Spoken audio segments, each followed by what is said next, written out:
Fala, povo! Estamos começando aqui o nosso podcast Café com Teologia e hoje nós estamos aqui com nossos irmãos, amigos, companheiros, nosso pastor Jonathan, nosso pastor Elvio e o nosso gatão aqui, o nosso Pedro, que está aqui nos acompanhando. A nossa proposta nesse dia é de trazer aqui algumas informações, trabalhar algum texto bíblico. E a proposta desse podcast, desse momento, é que a gente venha trazer aqui uma discussão sobre o texto. E hoje nós escolhemos um texto que é bastante conhecido, né, pastores? Pastor Elvio, pastor Jonathan. Esse texto que por diversas vezes a gente para e pensa, por que Jesus perguntou isso para Pedro, né? Por que Jesus perguntou isso para os seus discípulos? Está lá em Mateus, capítulo 16, verso 13, 14, 15. Então, a gente gostaria aqui de trazer algumas reflexões sobre esse texto, né? Primeiro, vamos ler o que está lá em Mateus, capítulo 16. Já está aqui pronto aqui, né? Ele diz assim, ó, verso 14, né? Vou pegar do verso 13, que aí fica mais para a gente entender aqui, tá? Indo Jesus para os lados de Cesareia de Filipos, perguntou aos seus discípulos: quem diz o povo ser o filho do homem? E eles responderam: uns dizem João Batista, outros Elias, outros Jeremias, ou alguns dos profetas. Mas vós, continuou ele, quem dizeis que eu sou? Então, esse texto que a gente vai estar trabalhando nesse dia. E aqui eu gostaria já de trazer aqui o pastor Jonathan para dar esse pontapé inicial, pastor. Muito bem. Primeiro, agradecer a Deus pela oportunidade de estar aqui. Dedé que nos fez esse convite. E eu tenho certeza que será um momento glorioso poder Amém. Explanar e poder falar um pouquinho da palavra de Deus. Estar aqui do lado do pastor Elvio me deixa um tanto quanto nervoso e ao mesmo tempo tranquilo, porque se eu errar, com certeza eu serei corrigido. Eu penso da mesma forma. Estamos tranquilos, Dedé. Mas bom, é um texto muito lindo, né? E o primeiro ponto, Dedé, pastor Elvio, de partida em relação ao contexto, é por que Jesus leva os discípulos logo em Cesareia de Filipe. Se você olhar um pouquinho para trás, logo no capítulo 17, eles estão saindo da multiplicação de pães. Sim. Então, Jesus observa, porque aqui, gerando o contexto, nesse pontapé inicial, Jesus já havia operado milagres, Jesus já havia operado grandes maravilhas. Então, não fazia sentido, na minha concepção, Jesus fazer essa pergunta: o que os homens diz que eu sou? E vocês? O que vocês diz que eu sou? Porque ele já tinha provocado, né, ali milagres. Os lugares onde Jesus passou provocou transformação de vidas, né? O ambiente onde Jesus entrava mudava histórias. E a ideia de Jesus trazer os discípulos para Cesareia de Filipe, o primeiro ponto é que era um lugar pagão. Sim. Era um lugar pagão. Sim, verdade. Era um lugar onde tinha aquele deus Pan e aonde César também era super adorado ali, né, por ser o maioral, enfim. E a ideia de trazer os discípulos, como ainda estava em desenvolvimento, e esse desenvolvimento dos discípulos, essa pergunta foi uma pergunta-chave. Olha, discípulos, em outras palavras, nós estamos num lugar pagão. Nós estamos num lugar onde existem outros falsos deuses e que eles provocam tantas outras coisas mais. Mas eu quero saber de vocês, num lugar, nesse ambiente que estamos, o que eles estão dizendo que eu sou? Porque há muita feitiçaria, há muitas outras coisas que é provocada por esses outros deuses. E eu quero saber de vocês, né? Primeiro, o que eles estão falando ao meu respeito. Porque onde eu passo, eu deixo uma história. E tem até eu lendo o texto, e aí eu quero compartilhar com vocês essa questão, porque se a gente pegar os primeiros versos lá, a gente vê que tem Jesus dá uma cutucada ali nos fariseus e nos saduceus, né? Mestre, mostra aí algum sinal, né? Me mostra aí algum sinal aí, o que tu vai dar de sinal? E aí Jesus dá uma resposta abrindo para eles assim, tipo assim, vocês conseguem discernir o tempo, né? Vocês são ótimos meteorologistas, mas vocês não conseguem chegar ao óbvio, né? Nem através dos meus sinais. Não parece que essa pergunta de Jesus também está meio associada a essa primeira... Vou colocar essa primeira treta ali no começo. Não parece, pastor Elvio? Parece que está meio relacionado a resposta de Jesus, a pergunta de Jesus, com esse acontecimento que teve ali entre os saduceus e os fariseus. Porque, embora eles pensassem, eram de pensamentos totalmente contrários em algumas coisas, mas eles se uniram ali para pegar Jesus em alguma situação, não é isso? Sim, sempre, né? A ideia dos fariseus sempre foi querer achar falha em Jesus. E quando ele faz essa pergunta aos discípulos, está relacionada justamente a essas indagações. Porque ele estava sendo indagado ali, tempo, enfim. E quando ele vira e pergunta para os discípulos, ali há uma ação de Jesus em querer saber de fato, qual é a fé de vocês? De fato, vocês conseguem enxergar pelos olhos da fé quem de fato eu sou, não pelo que eu faço, mas o que eu represento na vida de vocês. Isso é maravilhoso. Porque eu chamei vocês, eu convoquei vocês, vocês estão andando comigo. E eu vejo o outro lado da pergunta nesse sentido.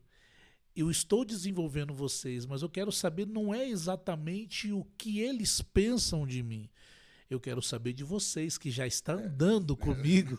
Na verdade, o que eles pensam, Jesus já sabia. Né? Já sabia. Agora eu quero clareza do coração de vocês. O que eu represento de fato para vocês. Né? Talvez seria uma pergunta mais pontual. O que eu represento para vocês depois de ter demonstrado que de fato eu sou o Cristo? A resposta de Pedro aí, pastor Elvio, agora assim até colocando o pastor Elvio também ali na nossa conversa. Jesus, ele parece que Pedro sempre Pedro, né? Pedro sendo Pedro, né? Pedro dá uma resposta ali que a gente hoje vê uma resposta e Jesus fala para ele, olha Pedro, tu não revelaste isso por carne ou por sangue, mas o próprio Deus te revelou isso, né? Mas a gente vai ver que Pedro, alguns versículos depois, passa a ser usado pelo Satanás. Sim. Né, pastor? Esse texto ele é maravilhoso porque ele traz muita coisa assim, você vai juntando, parece um quebra-cabeça que você junta ali uma parte, vai juntando outra e depois vai juntando outra, né? Paz do Senhor, irmãos. É um momento muito maravilhoso participar de vocês aqui com esse Café com Teologia, esse podcast está iniciando e um tema muito importante. Jesus começou seu ministério, separou aí 12 discípulos, homens, para estar colaborando, porque depois da partida, através destes homens, pela preparação que Jesus deixou com eles, ia fazer uma grande obra. E Jesus aqui, já no seu começo, já começa a operar muitos sinais de maravilhas, muitos milagres. E Jesus começou a ficar conhecido diante de todo o povo. Por onde ele passava, a multidão, pelos sinais, né, o acompanhavam. E não só pelos sinais, eu acho que maior que os sinais seriam a sua doutrina. Jesus começou a ensinar, doutrinar, ensinar o que é verdadeiramente ser um homem e uma mulher de Deus. E chegando aí em Cesareia de Filipe, como disse o pastor Jonatas, né, um lugar de gentios, ele faz uma pergunta para os seus discípulos: o que dizem as pessoas ao meu respeito? O que eles estão dizendo de mim? Vamos falar assim.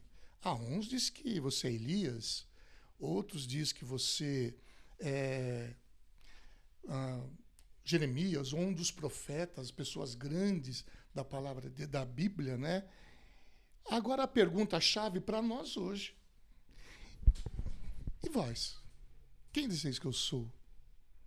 Até o momento era uma incógnita ainda. Estava começando o ministério, Sim. apesar dos sinais, E aí Pedro, tomado por uma revelação, porque foi necessário uma revelação vinda do alto: tu és o Cristo, Filho de Deus vivo. Ô Pedro, não foi carne e sangue que revelaste, mas meu Pai que estás no céu. Então, uma revelação essa que veio, e através dessa revelação, Cristo começa agora a ensinar que ele seria essa pedra. Chama, né, Pedro, muda o nome de Pedro de, né, Simão, filho de Jonas, né, para Pedro, simbolizando uma pequena pedra que seria colocada sobre esse fundamento, que é Cristo, o Filho do Deus vivo. Sim. Mais uma pergunta eu vou deixar aberta aqui. E se Jesus perguntasse para nós: e vocês, o que dizem que eu sou? Inclusive, pegando até esse gancho, pastor, uma das coisas que nos levou a trazer esse tema, eu acho que é a distorção de Cristo na atualidade. Justamente. A gente pode dizer que, a gente pode afirmar que hoje nós também conhecemos ao Senhor, a Jesus, através de uma revelação divina, né? Quer seja através das Escrituras, né? Através das Escrituras, Deus vai revelando para nós quem é Jesus, né? Então, a mesma pergunta que ele fez para Pedro, eu acho que isso é muito importante para a gente, até para aquelas pessoas que estão nos ouvindo. Qual é o Jesus que nós temos crido? Que Jesus é o que nós temos crido? Porque nós vivemos numa sociedade onde elas vão deturpar e distorcer esse Jesus das Escrituras a todo tempo. A todo tempo. Muitos vão dizer que Jesus foi apenas um profeta. Se a gente perguntar para um muçulmano, quem foi Jesus? Se a gente perguntar para um judeu, quem foi Jesus? Justamente. Se a gente perguntar para muitos mesmo que estão hoje na igreja, muitos no nosso meio de cristãos, eles vão ter dificuldade também em dizer quem é Jesus para eles. Eles vão ter dificuldade. Então é uma reflexão, e aí eu pego o ponto do pastor, que eu acho que é muito importante nós pararmos e ver, mas peraí, que Jesus é esse que nós estamos crido, né? Que Jesus é esse? Para muitos, esse Jesus é aquele que vai abrir a porta de um grande emprego. Sim. É aquele que vai trazer uma esposa ou um marido, nada que você não possa pedir que ele faça. Sim. Não é verdade? Mas o papel principal de Jesus aqui não é esse. Entendeu? Então as pessoas estão confundindo Jesus com Mamon. Sim. E se dobrando ao que o mundo te oferece e não naquilo que Jesus nos ensinou, na sua doutrina. Não tem aquele romantismo. Hoje a gente vê muitos lugares, muitas igrejas, muitos pregadores que eles sempre se apegam muito naquele Jesus, como diz o Jesus paz e amor. Não, Jesus te ama. Jesus te ama e Jesus nos ama mesmo. Isso não é nenhuma novidade. Mas ele pega somente uma característica do Cristo e transforma ele. Eu acho que aquela pregação do pastor Marcos, por exemplo, lá no domingo, já mostrou que Jesus não é aquele Jesus flagelado da cruz, que estava sendo massacrado na cruz, que sofrendo a ira de Deus ali na cruz, aquele Jesus morto, aquele Jesus flagelado. O nosso Jesus não é mais aquele da cruz. O nosso Jesus, quando ele vier agora, ele vem, né, em glória. Ele vem em glória, com todo o poder. Com todo o poder em suas mãos. E majestade. Então, tem muitas pessoas estão presos ao Jesus flagelado, ao Jesus que é só o Jesus paz e amor. Não, Jesus me ama. Uma certa pessoa me veio falar de um testemunho, ela falou, olha, um certo dia eu na igreja por muitos anos e sofrendo com pecado, né, não conseguia me libertar do pecado, e eu estava disposta a tentar mudar minha vida, sair do pecado, mas uma pregação, a irmã falou assim, no meio da pregação na igreja, Jesus te ama do jeito que você é. Ela falou que aquela palavra, ao invés de conduzir ela ao arrependimento, não, peraí, se Jesus me ama do jeito que eu estou, do jeito que eu sou, então eu não preciso fazer nada. Ele me ama da mesma forma. Esse Jesus te ama do jeito que você é, não é um perigo, pastores? É verdade. Sim. Mas a primeira palavra de João Batista, arrependei-vos, né? Abandone, confesse seus pecados e arrependei-vos. De Jesus também, arrependei-vos, porque é chegado a vós o reino dos céus. Exige mudança, exige renúncia. O cristianismo, as pessoas precisam entender isso. Não podemos ter um relacionamento com o mundo e um relacionamento com Cristo. Não é verdade? Não vos prendais a julgo desigual com os infiéis. A Bíblia fala muito bem disso em 2 Coríntios, capítulo 6, verso 14. Então as pessoas precisam entender, esse Jesus, ele veio para cumprir uma profecia desde Gênesis 3,15, passando por Isaías, no capítulo 7,14, eis que o Senhor vos dará um sinal, eis que a Virgem conceberá e dará à luz um filho, e por-lhe-á o nome de Emanuel. E em Mateus traduz Emanuel como Deus conosco. É a personificação de Deus na terra, para que nós pudéssemos ouvir os seus ensinamentos. Então esse Jesus esse Deus se fez carne, como diz já em João 1,14. E o Verbo se fez carne e habitou entre nós, e vimos a sua glória como a glória do unigênito do Pai. Em 1 de João, quando João ele luta contra vários pensamentos heréticos na época, ele fala, nós tocamos a palavra da vida, nós o vimos como ele é, entendeu? Então, ele é a personificação de Deus. E Deus, aqui personificado, nos deixou uma doutrina para que nós viéssemos a viver por ela. Depois, mais para frente, aqui nesse próprio texto, tem uma constatação, né, e uma condição para verdadeiramente, se nós queremos ser seguidores de Cristo. Eu acho que é muito importante a gente ter essa revelação de quem é esse Cristo, né? Que as Escrituras nos apresentam, né? Como eu falei até no início, né? Pedro mostrou uma convicção ali tão forte, né? Tu és o Cristo, Filho de Deus vivo, que tem tudo a ver com aquilo que você acabou de falar. Estava numa região onde só tinham deuses pagãos mortos, que não havia vida naqueles deuses. E aí ele vem e traz essa revelação de Deus na vida dele. Mas depois, quando Jesus fala assim, o texto vai dizer que Jesus... E a partir daquele momento, Jesus começou a falar para ele do que ele deveria passar. Que ele deveria ir até Jerusalém, sofrer perseguição, ser morto na cruz e ao terceiro dia ressuscitar. O que Pedro fala, pastor Jorge? Não precisa. Não tem necessidade de sofrer.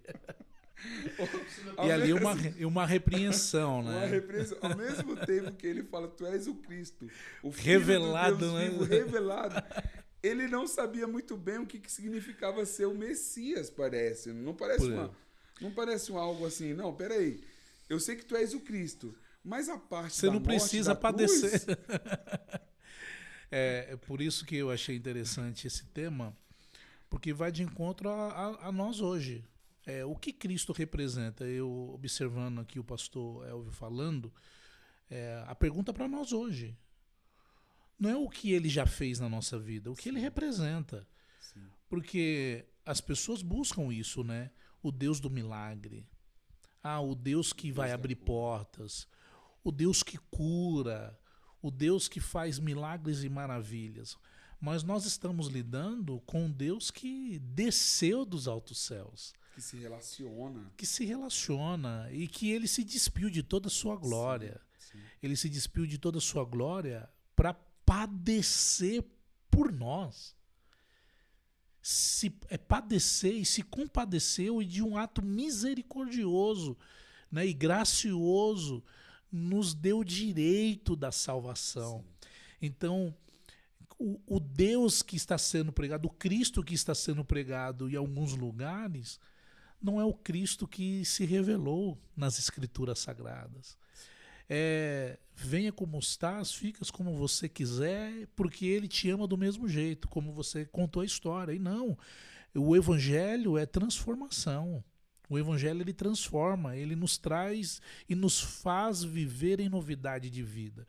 E a pergunta enfatiza muito bem isso para Pedro. Quando Jesus fala, isso não foi nenhuma visão humana, mas isso aí foi o próprio Pai que te revelou. E é exatamente nesse ponto que eu quero abrir um parênteses aqui, dizendo o Cristo histórico e o Cristo teológico. Sim, sim. E quando a É o gente... que está sendo falado muito hoje em dia, né? O Cristo histórico. Cristo histórico, teológico. que vai de encontro ao Sim. que você também comentou. Eu tive a oportunidade de trabalhar com um judeu e todas as vezes que entrava em algum assunto religioso, eu sempre fazia algumas perguntas chaves para ele, né? E a resposta era a mesma, mesmo que eu mudasse a pergunta, a resposta era a mesma. Falou assim, mas por que vocês cristãos buscam a sua redenção numa pessoa que é considerada um profeta? Aí eu, nas minhas falas, né, para ele, falar, mas Jesus não é um profeta. Ele veio, ele nasceu, ele morreu, ele padeceu. Né? Você vê que o pensamento é o mesmo, né? É o mesmo. Uns dizem que você é João. João já teria morrido. João Batista. Né? Outros dizem que tu és Elias. Né? Pela pregação. E outros... Jeremias, pelo profeta. Né? O profeta Jeremias. Pela mensagem que ele levava. Então... Hoje não mudou muito essa percepção de algumas pessoas, né? Então, exatamente. Buscando, né, esse Cristo histórico, né, puxando mais para esse assunto. O Cristo teológico é o que ele falou em relação a logo após dele ter falado, olha, não foi carne nem sangue, mas foi o próprio Deus que te revelou. E aí ele relaciona, no texto diz, né, Bar Jonas, né? Bar significa filho, né? Filho de Jonas. Jesus estava mostrando para Pedro e para os discípulos, olha, eu conheço tão bem vocês, tão bem que eu sei a identidade e a origem de cada um de vocês. E a minha pergunta é, e vocês? Sabe a minha identidade? É isso. Sabe a minha origem? Essa pergunta ecoa até agora, né? Para nós sabermos isso aí. Está ecoando até hoje. E vós? Quem dizeis que eu sou? Exato. Porque se for levar em consideração o Cristo histórico, é o que está sendo pregado em muitas igrejas. Venha porque ele vai te dar cura. Venha que ele vai transformar a sua vida. Venha que ele vai te dar cura. Venha que ele vai abrir uma porta de trabalho. Venha que ele vai tirar você da depressão. Não que ele não vá fazer isso, mas não é esse o propósito maior. O propósito maior não é esse. Eu acho que a gente, e quando eu falo a gente, eu falo de uma maneira generalizada, está se mudando o foco, né? Está se mudando o foco. Tudo isso pode acontecer na nossa vida. Jesus ele pode nos curar de uma enfermidade que está aí tomando, né, o mundo. Jesus ele pode nos libertar da depressão, ele pode curar da depressão, ele pode nos libertar, ele pode fazer o que ele bem entender.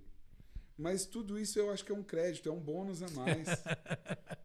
Não é um bônus a mais isso? E não só isso, pegando esse ponto, né, do Deus que cura, né, trazendo para o Cristo teológico, não é que ele não tem poder de fazer isso ainda hoje. Ele tem poder e ele faz.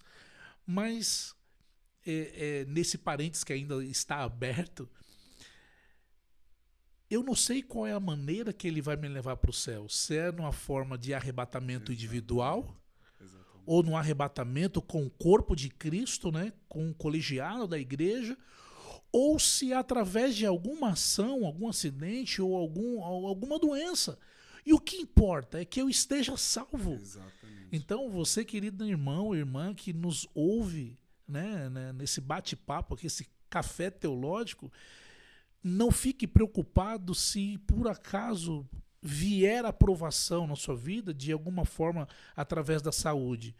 Eu não sei como Jesus vai me levar para o céu. Eu não sei como ele vai me levar, mas eu sei que eu tenho certeza da minha salvação. Então pode ser por uma doença, pode ser por qualquer outra situação, pode ser um arrebatamento individual, né? Mas pode ser um arrebatamento coletivo da igreja, mas de alguma forma eu sei que ele pode me levar. É por isso o valor maior da pergunta.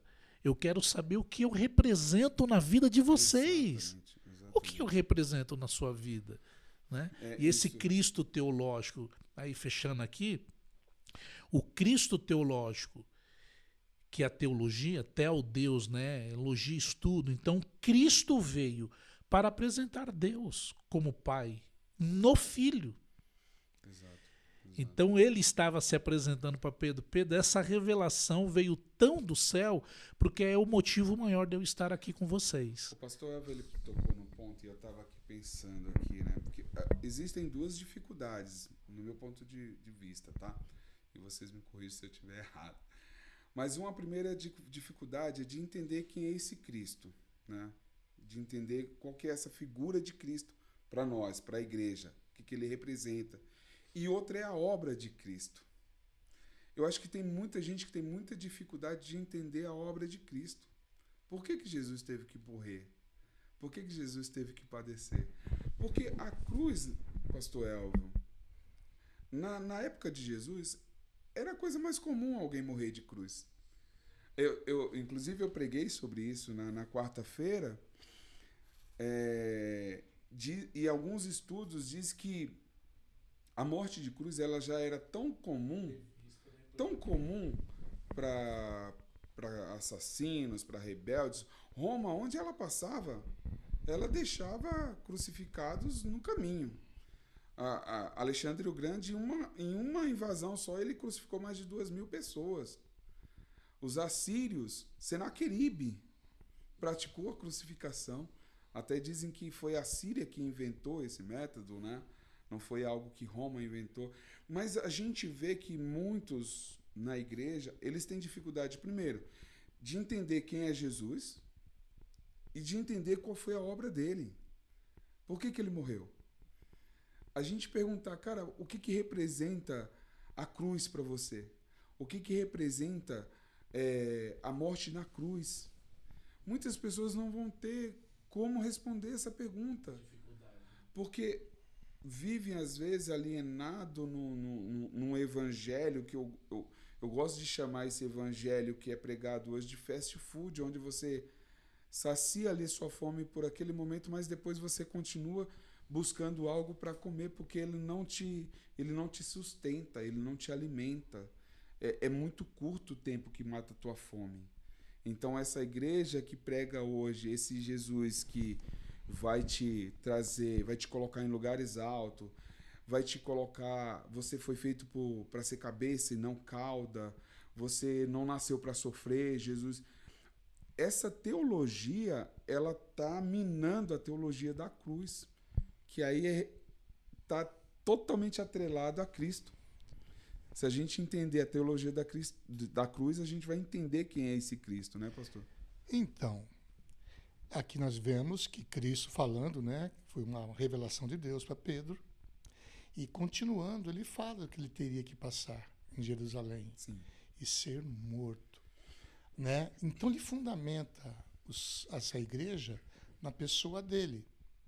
E ele nos ensina, né, que para pertencer... E Pedro teve dificuldade de entender. Sim. Que refutou Jesus. Quer dizer, o que estava em Pedro, né, refutou Jesus para que ele não passasse por isso. Talvez Pedro, por que tem que passar por isso? Você não precisa, não. É o que o pessoal pensa. Uma pergunta que você fez aí. Por que tinha que ter a cruz? Sim. Porque não existe expiação se não for pelo sangue. Exatamente. João Batista, eis quando Jesus desceu para ser batizado, eis o Cordeiro de Deus que tira o pecado do mundo. Então Jesus é o Cordeiro perfeito que desceu do céu com essa função de, através do seu sacrifício, tirar o pecado da nossa vida, para que viéssemos ter a condição de alcançarmos a salvação eterna. Então as pessoas têm que entender que foi necessário o sofrimento vicário de Cristo, para que nós pudéssemos ser livres, libertos da condenação do pecado. Não é verdade? Mas eu faço uma pergunta dentro dessa pergunta do Dedé. Ele fundamentou a sua igreja. Né? A sua igreja, nós somos representantes de Cristo. E no próprio texto, no capítulo 16 de Mateus, ele diz assim, então disse Jesus aos seus discípulos, depois de repreender Pedro, né? Repreendeu Satanás, né? Ele disse assim, e disse Jesus aos seus discípulos, ele vai deixar uma constatação para mim e para você, né? Se alguém quiser, porque ninguém é obrigado a ser cristão, ele deixa uma constatação, aquele que quiser vir após mim, agora ele vai condicionar, né? Renuncie-se a si mesmo, tome a sua cruz e siga-me. Isso depois dele ter falado o que ele deveria passar. Passar, justamente. Aí ele vai ensinar, agora ele vai começar a ensinar Isso é maravilhoso. aos fundamentos aí, né, juntamente com Cristo da igreja. Como é que eu faço para ser cristão? Cristão nada mais é o que ele diz aqui. Seguidores de Cristo, imitadores de Cristo ou pequenos cristos. Aí ele vai condicionar, negue-se a si mesmo, toma a sua cruz e siga-me. Não existe, Dedé, cristianismo sem renúncia. Renunciar ao nosso ego, renunciar ao nosso ser, né? Nossa natureza carnal. Sim. E nós temos que, através da cruz de Cristo, renunciar requer sacrifício. Por isso que tem a cruz que nós temos que carregar. Esse renunciar, ele não está atrelado a saber quem exatamente você é. É justamente. É exatamente isso, né? Quando você tem conhecimento de si e fala assim, olha, eu sou uma pessoa que está inimiga de Deus, sem Jesus. Antes cruz. Eu era considerado o quê? Inimigo de Deus, filhos da ira de Deus, separado de Deus, porque o pecado ele nos separa de Deus. Havia uma separação de Deus e o homem. E agora esse renunciar é você reconhecer, cara, eu merecia a morte, eu merecia a condenação, eu merecia o inferno, eu merecia a cruz. Quando Jesus estava sendo esmagado na cruz, era eu que merecia aquilo. Agora, eu renuncio todo esse pecado que me afastava de Deus, tomo a cruz, sacrifico ele na cruz. Sacrifico esse velho homem na cruz e agora passo a ser seguidor desse Cristo. Maravilhoso isso. Até porque esse tema é maravilhoso. Maravilhoso. E quando fala desse arrependimento, quando eu observo, inclusive nós comentamos a respeito disso na aula teológica na segunda-feira, que quando nós levantamos a mão e confessamos a Cristo, que é o que Pedro fez, ele confessou ali perante aos que estavam naquele momento que ele era o Cristo, e essa confissão é o pontapé inicial do moldar do caráter cristão que vai passar adiante. Então, quando eu confesso a Cristo, ali começa a moldar o meu caráter, porque eu passo a enxergar a história agora de forma teológica. Então, eu não vejo mais apenas o Cristo que passou nos lugares e curou as pessoas. Agora eu estou vendo um Cristo que padecerá, que fará algo extraordinário na história, que não é cobrir o pecado, mas retirar, perdoar, pagar o preço. Então, quem confessa é o primeiro ponto para moldar a sua missão em Cristo Jesus, né? E aí eu estava até buscando, né, alguns meios de até trazer aqui para um bate-papo, que é sobre essa confissão e também a revelação transformadora. Que quando eu reconheço que ele é o Cristo, é que eu vejo a relação do perdão do pecado na cruz. E é através da cruz, é exatamente isso. É o caminho, é a projeção das informações aqui nessa tarde. É a cruz. Espera aí. Tudo aponta pra Você cruz. já reconheceu que eu sou Cristo. Agora, se você me reconheceu como Cristo, agora não vive mais você, agora vive eu. Mas para que eu vivo em você, eu preciso morrer. É maravilhoso. É maravilhoso. Para eu viver em você, porque eu preciso morrer. Para eu poder viver em você, ou seja, eu te dar uma vida, eu te dou a vida. Então, para eu dar a vida, eu preciso doá-la. E aí, para você agora ter essa amplitude da salvação sobre a sua vida, você precisa, primeiro ponto. Aí, quando fala de negar, está falando de sacrifício. Então, o reconhecimento de Cristo, que através da confissão, que vai me moldar, vai moldar o meu caráter como cristão, está nesse passo do sacrifício. Isso é maravilhoso. A gente estava comentando domingo agora, né, na escola bíblica, que quando a gente passa a ter esse entendimento do que a cruz significa para nós e quem é essa pessoa de Cristo, né? Quando a gente tem a clareza de quem é Deus, a clareza de quem é Cristo, parece que a gente entra em uma outra dimensão de evangelho. Parece que a gente passa a agir de uma forma diferente. Aquilo que nós estávamos falando inicialmente, dessa visão distorcida de Jesus, muda até o sentido de você ir para a igreja. E aí é uma coisa minha, né? A gente estava comentando sobre isso. Eu fui conduzido por muito tempo a pensar que o lugar de ir para a igreja é onde eu deveria levar para Deus todas as minhas necessidades, tudo aquilo que estava me, sabe?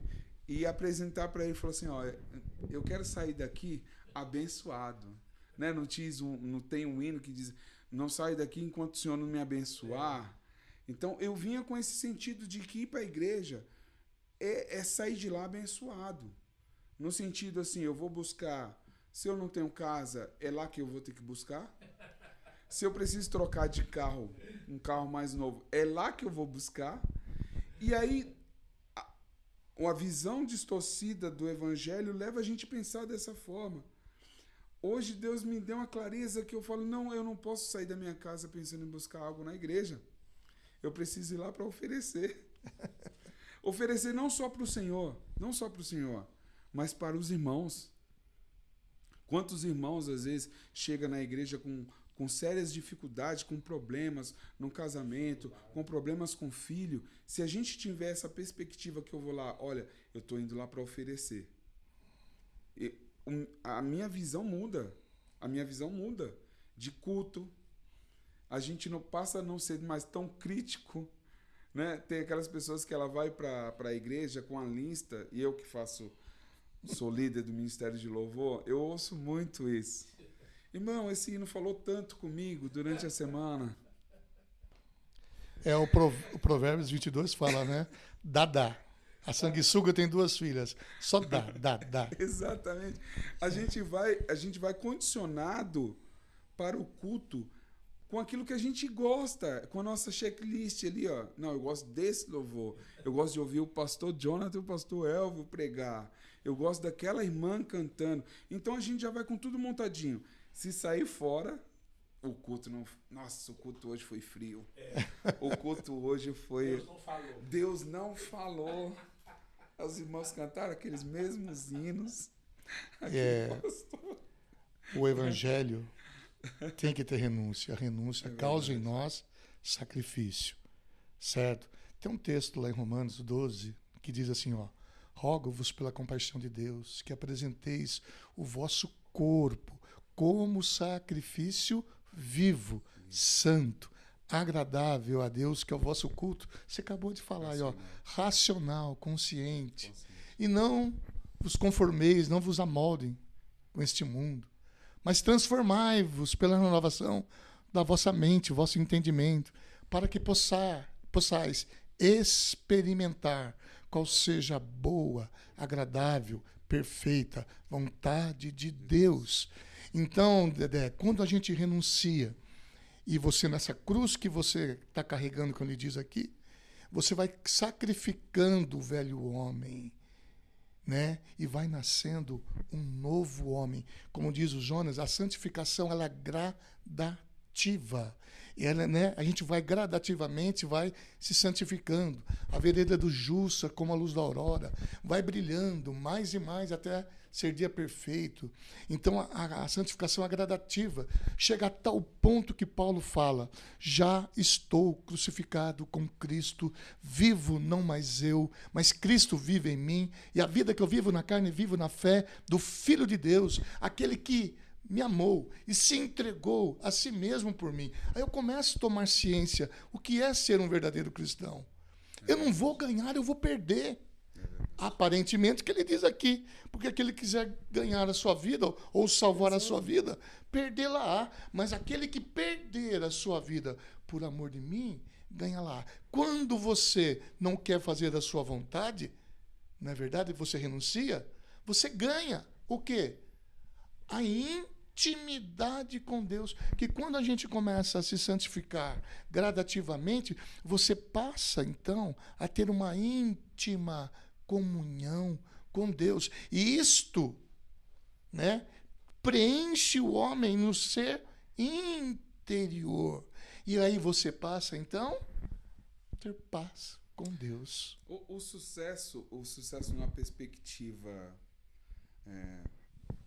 social que nós vivemos, ele não nos afasta dessa cruz. Assim, parece algo... Mas hoje nós buscamos muito sucesso. A gente busca ter sucesso na nossa vida profissional, a gente busca ter sucesso. O sucesso que eu digo tá em lugares de destaque, ter fama, ser reconhecido.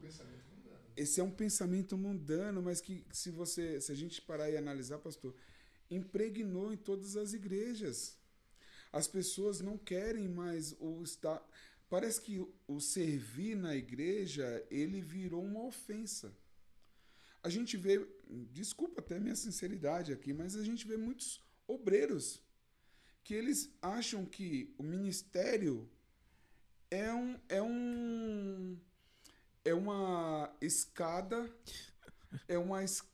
de reconhecimento, né? É aquele plano de carreira. Plano de carreira. É o plano de carreira na igreja. Não, eu tô como diácono. Não, mas peraí, eu tô como diácono há 2 anos.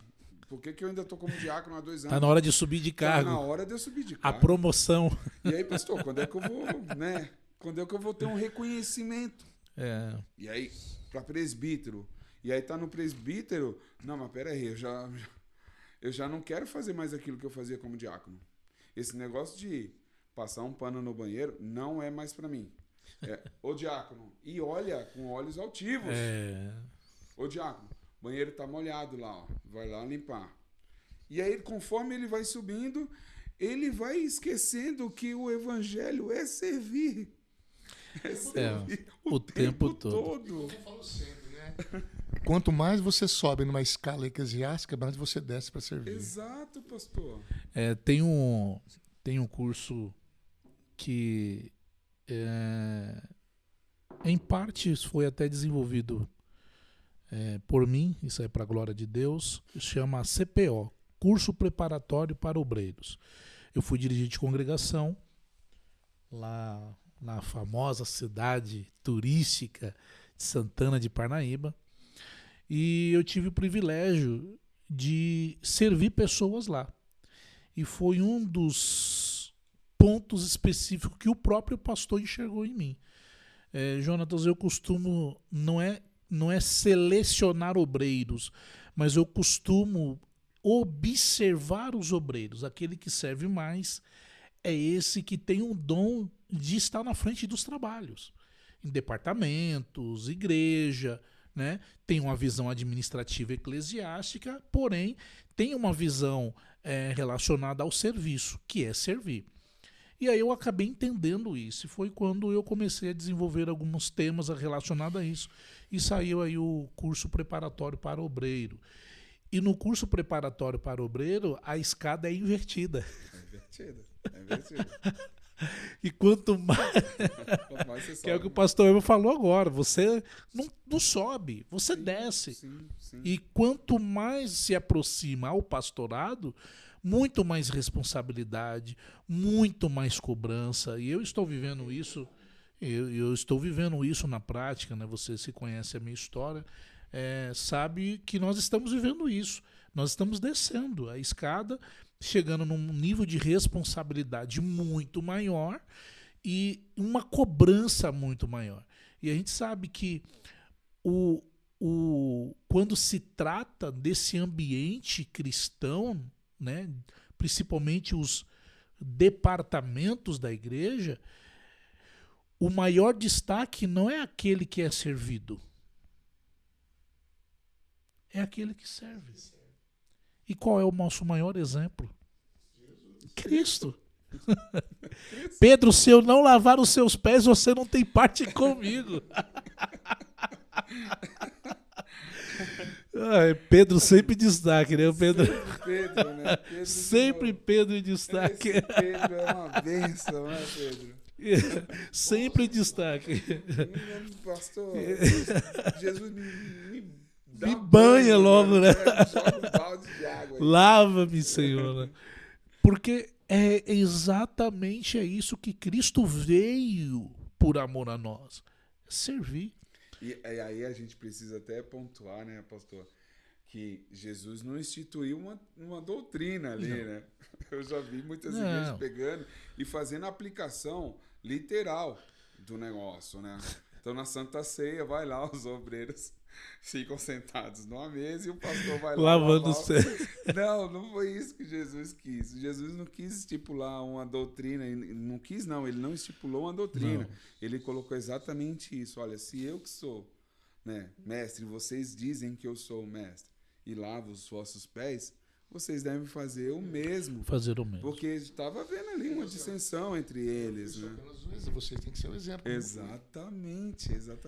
E é dentro desse exemplo que a gente traz hoje relacionado a esse tema, trazendo para dentro da igreja, se eu estou ali, independente de departamento ou não, né, que eu, pastor Elvis, estamos ali no departamento do ensino, na escola bíblica dominical, você também, né, no ensino da palavra, é o líder do ministério do louvor. Então, de alguma forma, existe um destaque, mas é notório a forma em que nós vemos a sua forma de adorar a Deus no serviço e servir na igreja com alegria nesse sentido. Então, trazendo para o contexto e o tema que foi relacionado aqui nessa tarde, é a verdadeira identidade em Cristo na nossa vida, é quando passamos a servir as pessoas. E isso é o resultado, né? Isso é o resultado. A gente não serve para ser. Nós somos e servimos. Para servir. Né? Nós somos para servir. Porque tem muitas pessoas que acham, pelo fato de servir, que eu falo aqui, né, de trabalhar na igreja, de estar sábado, domingo, segunda, terça, quarta-feira na igreja, eles acham que isso gera nele cristianismo. Não. Vem pela revelação. Nós acabamos de discutir isso, né, pastor? Começa tudo pela revelação. Pedro, Deus te revelou isso. Então, começa por essa revelação. A partir dessa revelação em nós passamos a entender quem é Cristo, tem a renúncia, tem o tomar a cruz, e o resto vai acontecendo. A santidade, né, pastor? Porque também era algo que eu sempre ouvia muito na igreja.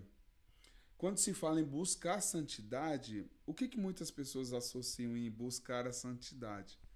Eu preciso estar mais em vigília, eu preciso estar mais em monte, eu preciso subir mais em monte. Tudo isso, se ela não tiver um reconhecimento de quem você é, de quem Cristo é, da obra de cruz, não se torna vazio? Não se torna uma busca vazia, pastor? Justamente. Então, baseado nesse texto de João 13, que vocês falaram aí, que Jesus foi o exemplo de servo, ele mostra o exemplo de humildade. Sim. Se tem uma coisa que Deus se agrada em nós, é a humildade. Não aquela pessoa que está carente de algum... Não é essa humildade porque é pobrezinho. Não. É a sua postura de humilde. Tanto é que ele finaliza praticamente esse texto 13 dando um mandamento. Que ele diz, um novo mandamento eu vos dou. Que ameis uns aos outros como eu os amei. E nisto todos saberão que vocês são meus discípulos. Condiciona. Se amardes uns aos outros como eu vos amei. A pessoa que ama, Dedé, ela tem prazer de servir. Ela faz por amor. Então, uma pessoa humilde, é o que eu falo, então, ela quer ajudar. Esse é o ponto do Evangelho. Nós podemos falar que complementa a salvação, que é as boas obras. É fazer o bem. Você ser importante para as pessoas que te cercam. Entendeu? Então, é esse amor. Tem um versículo bíblico que eu acho lindo, que está lá em Provérbios 22:4. Diz assim, ó, o galardão da humildade e o temor do Senhor são riquezas, honra e vida. Riquezas, as pessoas pensam em moneta. Não, é satisfação de vida. Você está satisfeito, é uma alegria. Né? Honra, Deus vai te honrar aonde você passar. E o nome dele, através da sua vida, vai ser glorificado. E vida, vou estender aqui, vou lá na frente. Vida eterna, eternidade com ele. É uma das coisas que nós temos que entender, aprender, praticar, para eu poder ensinar. Você está entendendo? Então, a satisfação, hoje as pessoas, por mais que tenham, não estão satisfeitas. Querem cada vez ter mais. Sempre e às vezes a pessoa tem tanto dinheiro, está lá dentro totalmente angustiado. É verdade. Aí ele vai dizer aqui nesse texto que nós estamos trabalhando aqui, que adianta ganhar o mundo todo.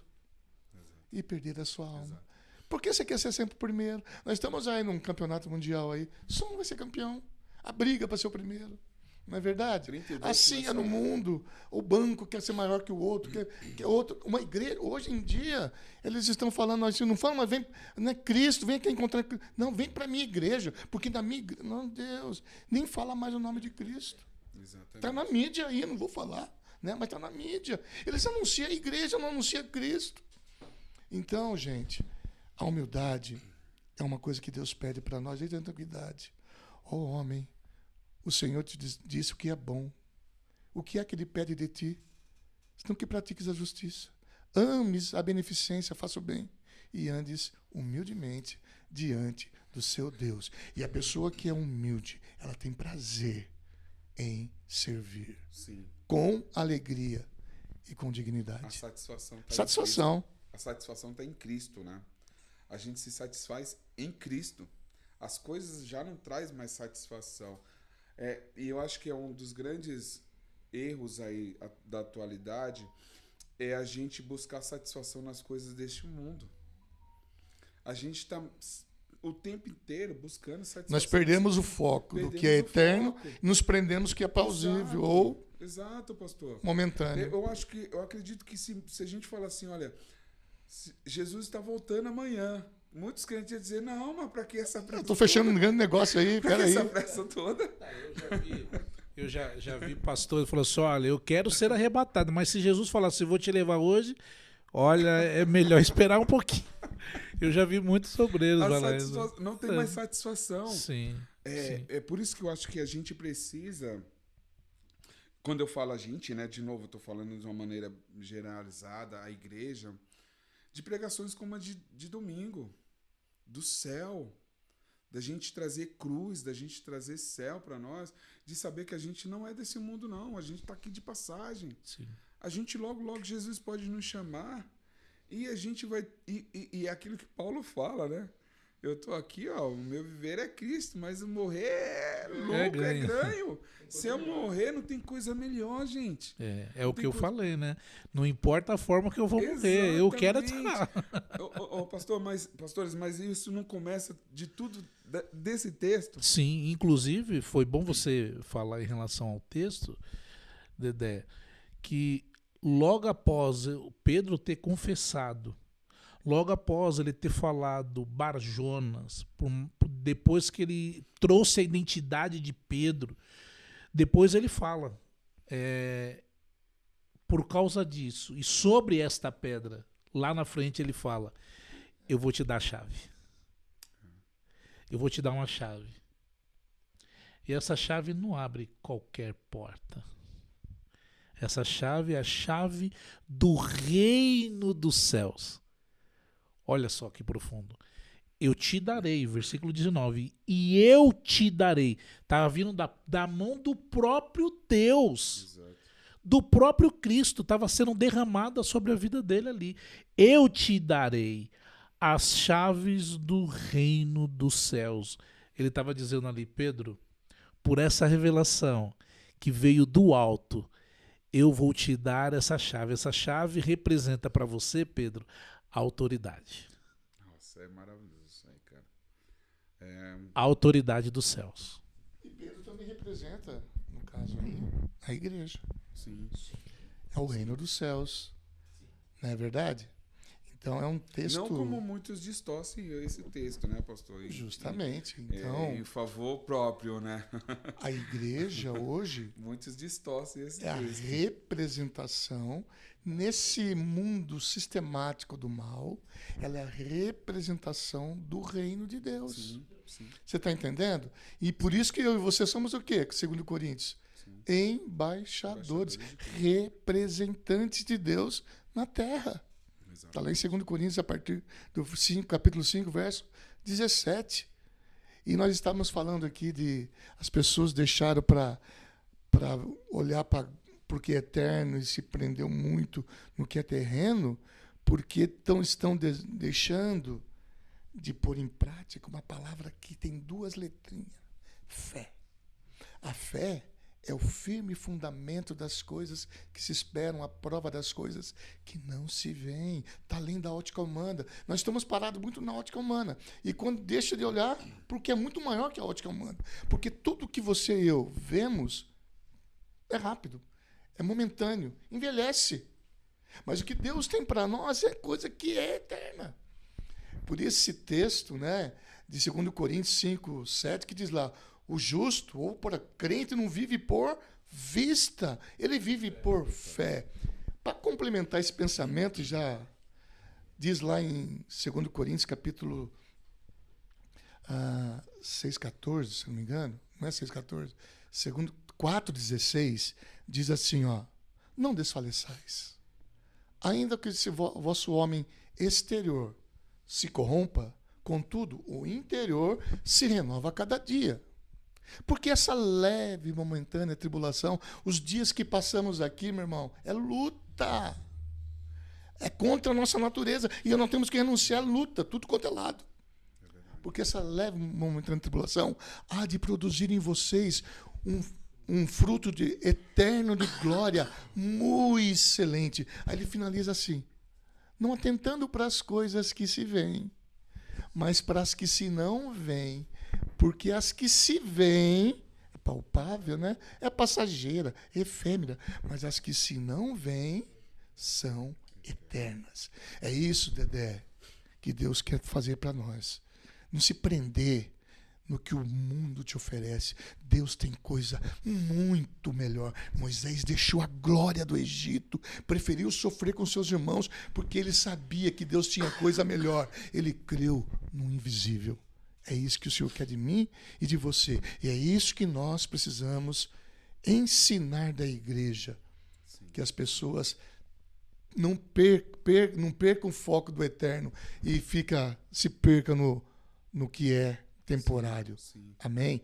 É esse Jesus que veio. Que eu podia entrar aqui, né? É a manifestação da graça. E aí a gente vai, não é verdade? Porque Esse texto ele leva para muitos lugares. a misericórdia e a graça andam juntas. O que é a misericórdia? É você não receber o que você merecia, a morte. Sim. E a graça é você receber o que você não merecia. Ele te deu aquilo que você não merecia, a salvação. Oh, glória.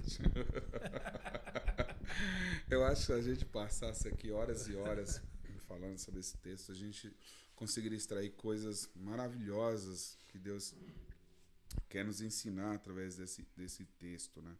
Principalmente, mas aí a gente ainda só voltado aqui para a identidade de Cristo, né? Que eu acho que é o que se resume esse texto que nós lemos, né? Sim. É a identidade de Cristo, né? Quem ele representa, o que ele representa para nós, quem é ele para nós. Muita gente trata Jesus como um amuleto, né? Muita gente colocou ele apenas num patamar que ele nunca esteve, né? Então, acho que quando a gente tem essa consciência de quem é Cristo, a gente começa a visualizar o reino de Deus de uma forma diferente, a cruz de uma maneira diferente, e começa a enxergar quem nós somos também diferente. E aí o resto é uma consequência de todos esses entendimentos. Falta clareza, às vezes, para a gente, e nesses textos que são essenciais, porque a Bíblia se resume na cruz e Cristo, né? Se a gente não consegue entender, que eu acho que é muito bacana o que Jesus fala para os fariseus e para os saduceus. Vocês conseguem discernir tempos? Se vocês veem que o céu está ficando vermelho aqui, vocês vão dizer, o tempo tá dessa forma. Se começa o dia de uma maneira diferente, vocês já começam a dizer, hoje vai chover. Mas vocês não conseguem enxergar o óbvio, né? Raça de víboras, né? Vocês são cegos espirituais. Então, o que se resume? Muitas vezes a gente passa anos e anos na igreja tendo uma visão distorcida de quem é Cristo, não tendo ciência do que representa a cruz, e não sabe o que você também é. Porque quando a gente tem uma distorção daquilo que a gente é também, a gente começa... Por que eu falo isso? A gente começa a ter atitudes erradas. Muitos crentes... A gente precisa falar de nós, né? De nós, do que acontece no nosso meio. Eu acho que muitas vezes a gente acha que a gente é especial demais. A gente se dá um valor que a gente não deveria. Eu não sei se o pastor é você que tá pra gente... Eu acho que a gente se acha a última bolacha do pacote, pastor Jonas. A última Coca-Cola do deserto. Exatamente, a gente se acha a última bolacha do pacote. Porque a gente é dizimista, porque a gente vai para a igreja todo domingo, porque a gente é isso, porque a gente é aquilo, porque eu sou filho de Deus, eu sou dizimista. Onde já se viu um negócio desse? Eu não aceito. Quantas vezes a gente não ouve isso? Eu não aceito essa situação. Eu sou fiel ao meu Deus? E aí a gente vai para a Bíblia. Já pensou se Paulo fosse pensar dessa forma? Existe... Já pensou se Jó fosse pensar dessa forma? Se Pedro fosse pensar dessa forma? Já fizeram essa pergunta para mim numa aula. Justamente na aula dos livros poéticos, né? Uhum. E citando Jó. Mas olha, pastor, antes de eu me converter, se eu fosse olhar para isso, eu ia achar Deus muito cruel por ter feito tudo aquilo com Jó, porque assim, é inadmissível que Deus, com tanto amor, pudesse permitir que ele passasse por isso. A distorção da identidade, né? A distorção. A distorção. Mas a minha fala com esse aluno foi, mas Deus é soberano sobre todas as coisas. E tudo que ele permite na nossa vida, ele permite para a glória dele. Ele permite para a glória dele. No entanto, se você já entrando no assunto de Jó, ele só conhecia de ouvir falar. Ou seja, quando você inicia a história de Jó, o que ele vai dizer? Eu sacrificava para os meus filhos. Exatamente. Então, a concepção que Jó tinha do Deus que ele sacrificava era com medo de Deus fazer algo com a família dele. Era de Deus fazer algo com os filhos dele. Certamente eles irão pecar. Certamente eles. Então, Jó. Já tô oferecendo. Eu já estou oferecendo porque antecipadamente, porque eu sei que Deus pode castigar caso haja um pecado. Então, a concepção de Jó a respeito do Deus era esse. É a concepção de muitos hoje. Exatamente. E aí Deus permite. Então, olha só, estava lá em reunião com os filhos de Deus, quando chega Satanás. E aí quem começa o diálogo? É Deus que instiga, né? Foi o próprio Deus que iniciou o diálogo. Da onde tu vens? E Deus que coloca Jó na conversa também. E coloca Jó na conversa, né? Colocando ali, mostrando que ele era um homem fiel, era um servo que era fiel, que se desviava do mal. Mas a questão é, o que Deus tem para fazer em nossa vida, ele como soberano sobre todas as coisas, ele vai fazer para a glória dele. Sim. Então, é essa concepção que todos nós cristãos devemos ter a respeito de Cristo. Porque, até voltando do ponto que a gente estava falando, quando a gente tem a concepção do evangelho de Cristo, não é status e sim sofrimento, a gente vê que tudo que a gente recebe depois é graça, é misericórdia. Sim. Se Deus nos deu um lar, uma casa, um carro, um bom emprego, não é merecimento meu. Não é porque eu pago dízimo, não é porque eu sou um crente fiel. Não. É graça dele, porque existem tantos outros fiéis como você, mas que vivem, vou usar os crentes, os cristãos da África, do Nordeste. Eu falo África, mas vai para o Nordeste. O sertão da Bahia. Um certo dia, meu pastor, conversando com um pastor, e ele falou assim para mim: Dedé, a gente precisa falar sobre prosperidade na igreja. A gente precisa ensinar os crentes sobre como ganhar dinheiro, sobre como eles serem bem colocados. Porque a igreja precisa de pessoas com bem financeiramente, Dedé. E eu ouvi atentamente, ele falou assim, a gente tem medo de falar isso nas igrejas, a gente precisa ensinar os crentes a ganhar dinheiro, a se colocar num cargo elevado. E aí eu olhei para aquele pastor e falei assim, pastor, mas essa pregação, esse ensinamento, ele vai cair muito bem na nossa igreja. A gente tem uma igreja de um porte bom, né, com pessoas de poder aquisitivo bom, né? Donos de empresas, né? Empresários, né? A gente tem uma igreja com ar-condicionado, com um ótimo som, com cadeiras ótimas. Mas como é que o senhor vai pregar essa mesma mensagem para os ribeirinhos, que levam 2, 3 horas para chegar na igreja, que voltam praticamente exaustos da ida e vinda para a igreja, que vão levar em torno de 5 horas entre ir e voltar para a igreja. E eles estão alegres, felizes, porque eles estão firmados em Deus e não naquilo que eles podem receber. Essa pregação vai ter efeito para eles? Por que Deus tem que nos dar prosperidade aqui, mas e para aqueles lá? Eles são menos crentes do que nós? E aí acabou o assunto.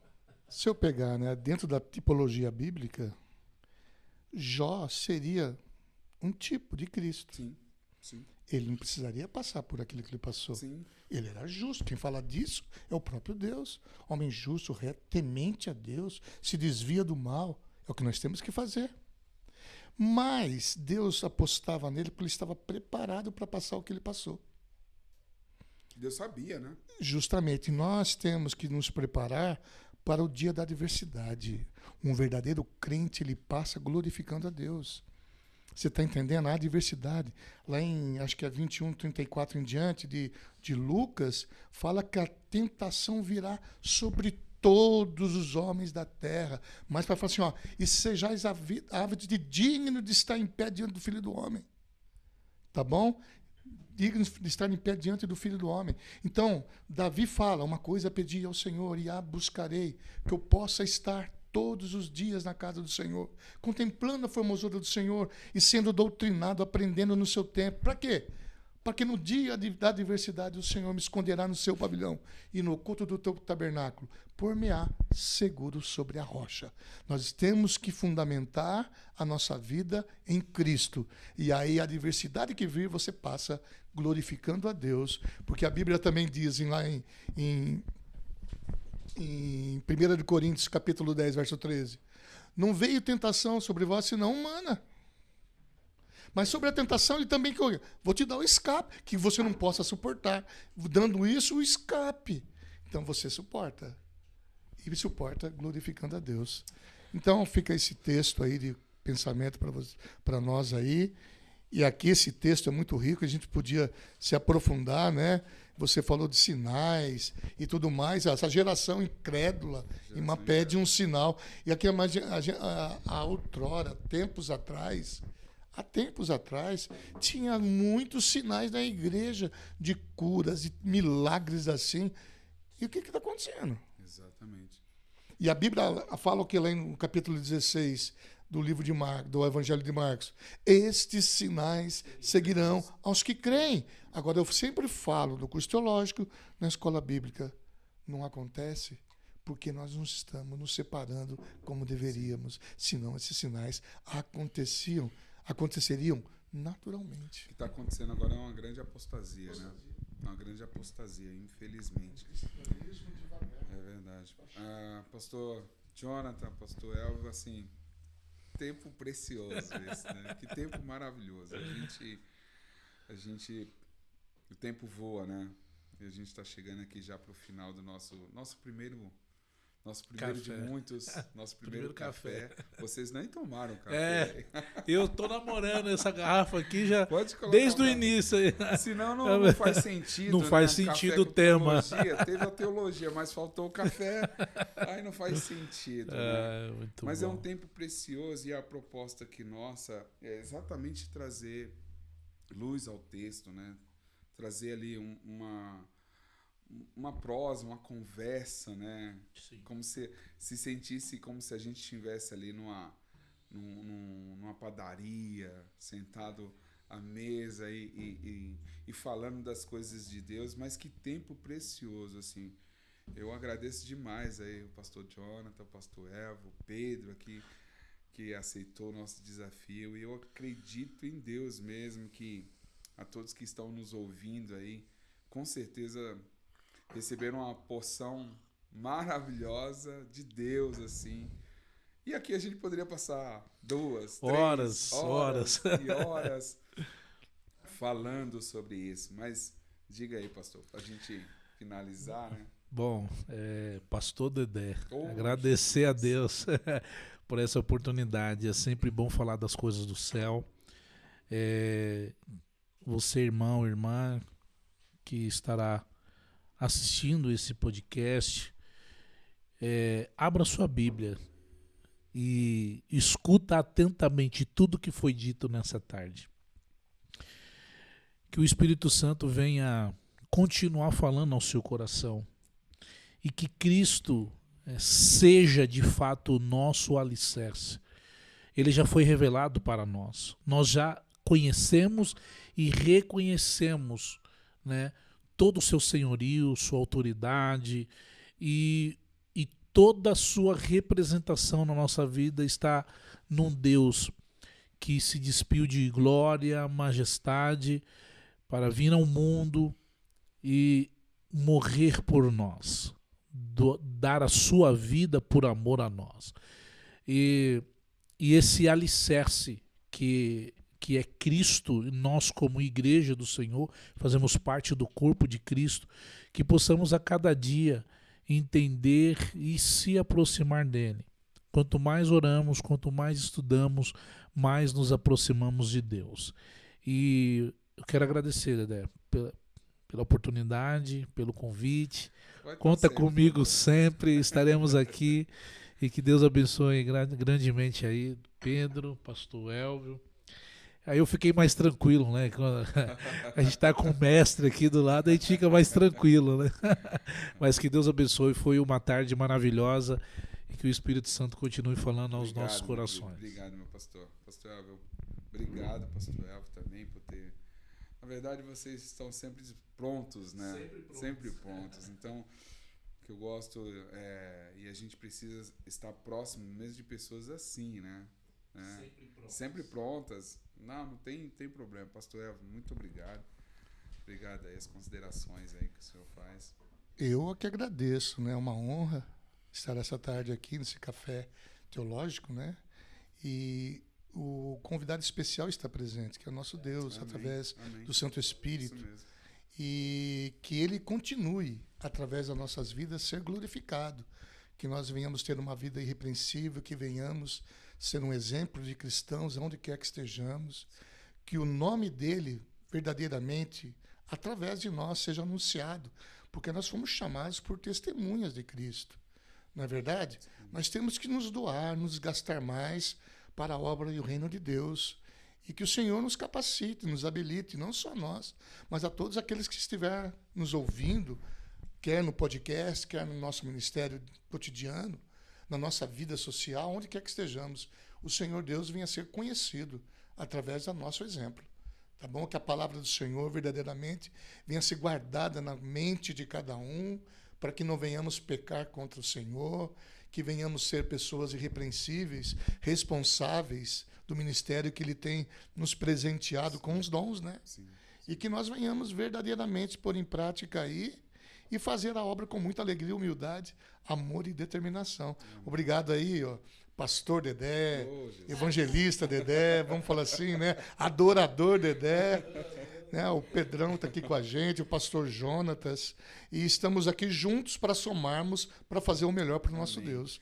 E que haja edificação naqueles que ouvirem e sejam convencidos pelo Divino Espírito Santo. A nossa proposta é essa, né, pastor? Que todos aqueles que tenham acesso a esse canal, que tenham acesso a esse trabalho, que possam ser realmente edificados, né? Que possam ter aí receber essa revelação de Cristo, que possam ser realmente edificados. Essa é a nossa proposta, não é gerar nenhum tipo de debate, não é sair daqui quem acertou, quem errou, mas a ideia é que realmente a gente possa alcançar vidas e que essas vidas sejam realmente impactadas por Deus.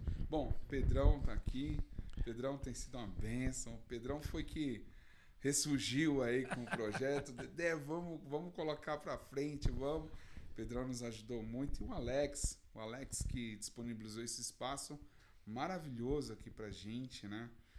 Qual que é o nome aqui do cowork dele? Depois a gente... Chave. Cowork Chave. Cowork Chave. Né? Cowork Chave fica aqui na Avenida São Francisco, né? Estrada São Francisco, Estrada 1501. Estrada São Francisco, 1501. No Cowork prédio comercial Metropolitan.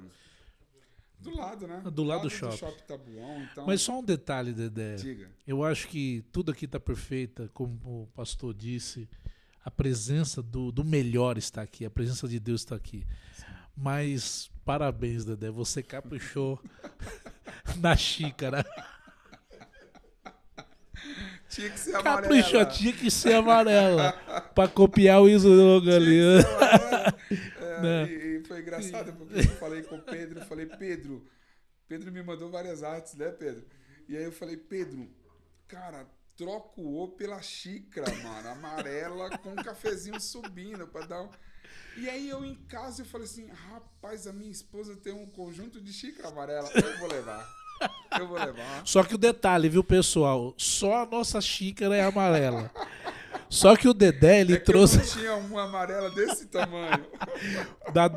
Dedé trouxe uma jarra.